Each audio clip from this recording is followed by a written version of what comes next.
Pakistan cricket team के साबिक कप्तान बाबर आजम इस वक्त शदीद तनकीद की जद में है। T20 वर्ल्ड कप 2024 में दोबारा क़यादत सौंपे जाने और फिर इवेंट के पहले मरहले ही में कौमी टीम के बाहर हो जाने के बाद से उनकी T20 कारकर्दगी मुसलसल सवालात की जद में है।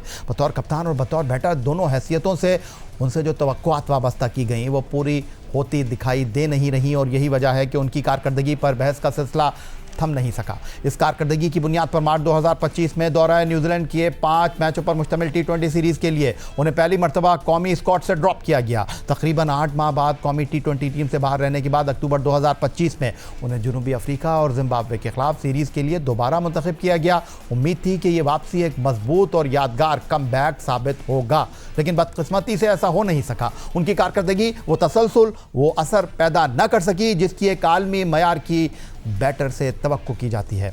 यूँ आज भी सूरत हाल को ज़्यादा मुख्तलिफ दिखाई नहीं देती। बाबर आजम एक बार फिर उसी मुकाम पर खड़े दिखाई देते हैं जहां उन्हें पहली बार कौमी T20 टीम से बाहर किया गया था।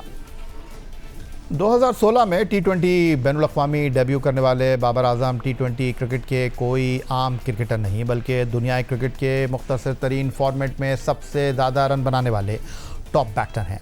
बाबर आजम ने 2016 से अब तक 143 T20 इंटरनेशनल में सबसे ज़्यादा 4,571 रन स्कोर किए हैं, जिसमें उनकी 3 सेंचुरियाँ और 39 निफ सेंचुरियाँ शामिल हैं।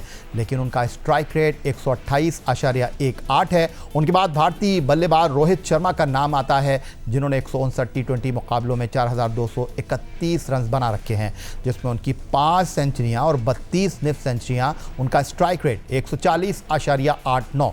उनके बाद भारत के विराट कोहली हैं जिन्होंने 125 T20 इंटरनेशनल में 4,188 रन। उनका स्ट्राइक रेट 137.04। लेकिन ये दोनों भारतीय बैटर T20 क्रिकेट से अब रिटायरमेंट ले चुके हैं। चौथा number English batter Jos Buttler का है जिन्होंने 151 मैचों में 148 के स्ट्राइक रेट से 4,003 रन बना रखे हैं। इसके बाद एसोसिएट मुल्क आइलैंड के पॉल स्टर्लिंग हैं जिन्होंने 163 मैचों में 3,895 रन बना रखे हैं। T20 क्रिकेट में रन्स के अंबार लगाने वाले बाबर आजम की T20 वर्ल्ड कप 2026 में भी कारकर्दगी मायूस कुन रही है। बाबर आजम 4 मैचों की 3 इनिंग में सिर्फ 66 रन बना सके हैं। नीदरलैंड के खिलाफ बाबर आजम सिर्फ 15 रन बनाकर पवेलियन लौटे। अलबत्ता अमेरिका के खिलाफ वो 46 रन बनाने में कामयाब रहे। लेकिन भारत के खिलाफ अहम मुकाबले में बाबर आजम टीम के किसी काम ना आए और सिर्फ 5 रन बनाकर पवेलियन लौट गए। इस कारकर्दगी के बाद बाबर आजम को नामीबिया के खिलाफ चौथे नंबर पर बैटिंग के लिए ही भेजा नहीं गया।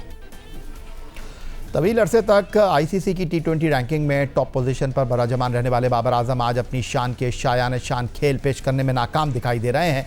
कभी वो बैटिंग लाइनअप के महवर और एतमाद की अलामत समझे जाते थे, मगर अब उनकी कारकर्दगी और असर अंगेज़ी दोनों सवालात की जद में है। हालात यहाँ तक आ पहुँचे हैं जो आवाज़ें कभी उनके दिफा में बुलंद हुआ करती थीं वो भी अब खामोश हैं। मद्दाहों की आंखों में उम्मीद की जगह मायूसी ने ले ली है और टीम मैनेजमेंट भी संजीदा गौर व फिक्र पर मजबूर है। पाकिस्तान टीम सुपर 8 मरहले में रसाई हासिल कर चुकी है जहां उसे न्यूजीलैंड, इंग्लैंड और श्रीलंका जैसी मजबूत टीमों का सामना करना है। ऐसे में सबसे बड़ा सवाल यही है, क्या बाबर आजम को इस अहम मरहले में मैदान में उतारा जाएगा या नहीं। उन्हें वर्ल्ड कप स्क्वाड में शामिल करने की बुनियादी दलील ये थी कि वो श्रीलंकन कंडीशन में बैटिंग को इस्तेहकाम फराहम करेंगे, इनिंग्स को संभालेंगे और बड़े मुकाबलों में तजुर्बे का फ़ायदा देंगे। मगर भारत के खिलाफ 4,000 से ज़ायद बैनुल-अक़वामी रन्स का तजुर्बा भी इस बार टीम के किसी काम ना आ सका। अब सूरत हाल यह है कि बाबर आजम का नाम भी बड़ा है मगर कारकर्दगी इस नाम के वज़न को सहारा देने में नाकाम दिखाई देती है। यही वो लम्हा है जहां एक अजीम खिलाड़ी या तो तनकीद के बोझ तले दब जाता है या फिर इसी दबाव को अपनी नई शुरुआत की बुनियाद बना लेता है। साबिक क्रिकेटर्स ने भी बाबर आजम की कारकर्दगी और उनकी शमूलियत पर सवालात उठा दिए हैं। साबिक कप्तान राशिद लतीफ़ ने जियो न्यूज़ के प्रोग्राम हारना मना है में बाबर आजम पर तनकीद करते हुए कहा, 4 से 5 खिलाड़ी कौमी टीम में होने के मुस्तहिक नहीं। बाबर आजम को ज़बरदस्ती टीम में लाया गया है। बाबर आजम की टीम में जगह नहीं बनती। टेस्ट क्रिकेटर अहमद शहजाद ने भी बाबर आजम को खूब आड़े हाथों लिया। अहमद शहजाद ने बाबर को रिकॉर्ड बनाने वाला मगर इनफरादी खेल पर तवज्जो देने वाला करार दिया और उनकी बैटिंग औसत और स्ट्राइक रेट पर सवालात उठा दिए। फास्ट बॉलर मोहम्मद आमिर ने बाबर आजम को वापसी डोमेस्टिक क्रिकेट खेलने का मशवरा दे डाला और कहा बाबर आजम ना ओपनर के तौर पर परफॉर्म कर रहे हैं, ना 1 डाउन और ना 2 डाउन, अपनी कारकर्दगी से मुतासर कर रहे हैं। बाबर आजम की जगह फ़खर जमान या फिर किसी नौजवान खिलाड़ी को मौका मिलना चाहिए। साबिक टेस्ट कप्तान मोहम्मद यूसुफ भी सीनियर खिलाड़ियों पर सख्त तनकीद कर रहे हैं।